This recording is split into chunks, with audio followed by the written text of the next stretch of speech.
Nagsagawa ng press conference sa mga veteranong guro mula sa PPCES patungkol sa Catch-up Fridays ng DepEd.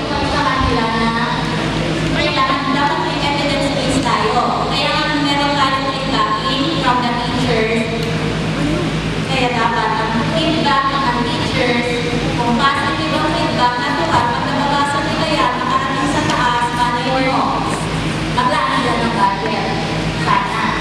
Pero wala pa. Gawin din na prenda. Para maraming nakakabasa. Siguro mababasa yun na magala sa taas. Yung iba kasi, ang NCR aware tayo sa ganitong program. But dun sa isa iba, hindi po sila aware kung ano itong cash up na to. So walang tayong orientation. Siguro naman pag nabasa yun na sa taas, magbibigay na sila katulad kanina na kulang din tayo sa I-highlight din yung benefits. yes, yung benefits ng mga ano, pwede po yun. So yun ang magagawa nyo